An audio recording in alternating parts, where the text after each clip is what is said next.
Welcome to the channel. I'm Cody. Let's get to it. Something positive I can say, at least it went from this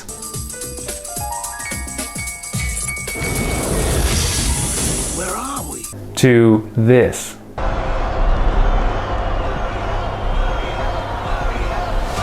There's some improvement there. It's been 30 years, why not have another Super Mario movie?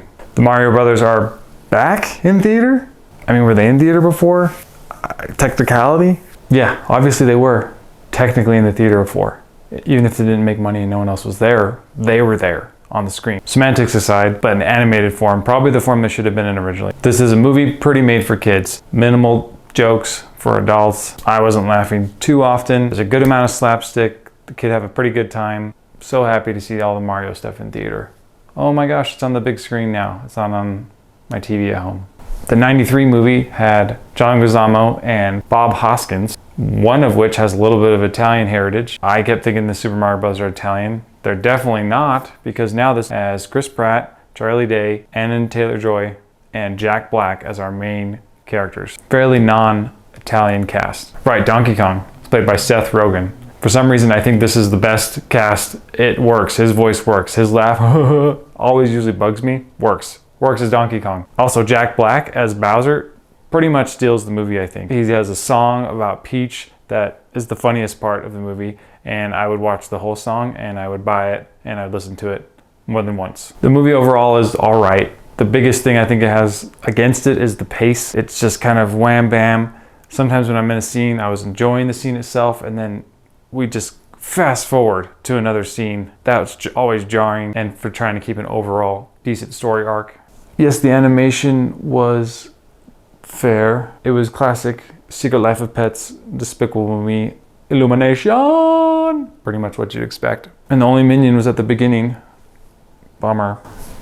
Want to see more of those guys, you know what I'm saying? Big question for the movie. Who learned anything in the movie? It seems like the main character is Mario. I'm willing to bet he has less lines than Peach and Bowser for sure. When we drop in with Mario, he's standing up for his brother against the bully that's way bigger than him. He does it fine. Then there's a flashback. Luigi's looking at something, remembering his past. When they were really young, Mario's standing up for him, being strong. And then without hesitation, Mario takes on the challenge of fighting Donkey Kong. So it seems like Mario is good. Like, he's got it figured out. He's confident. They just opened up a plumbing business. He's standing up to bullies.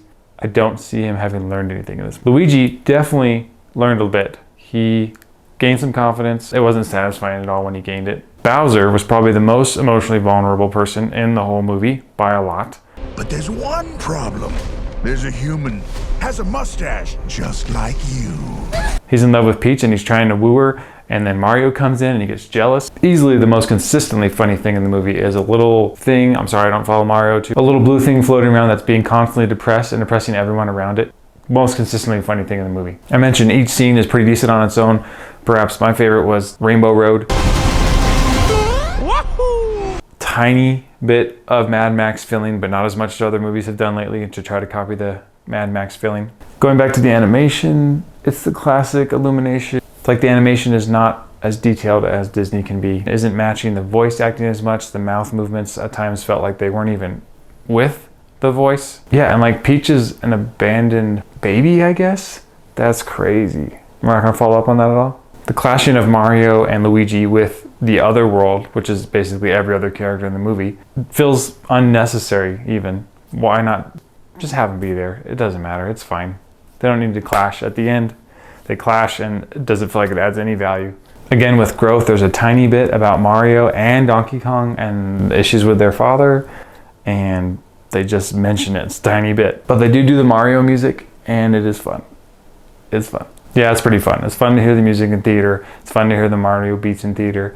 And the end credit scene, little Easter egg, is fun too. It's fun to hear it all and be in the theater with everybody hearing the Mario sounds. Overall, I'd say this movie is okay. If your kids are really into Mario, they'd probably enjoy it. It's definitely family friendly. It's not hilarious for parents. Ow, look at us. We're adorable. Side note here.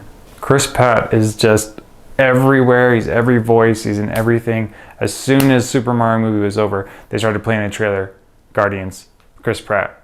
It's just crazy to me how popular he is. Is it undeserved?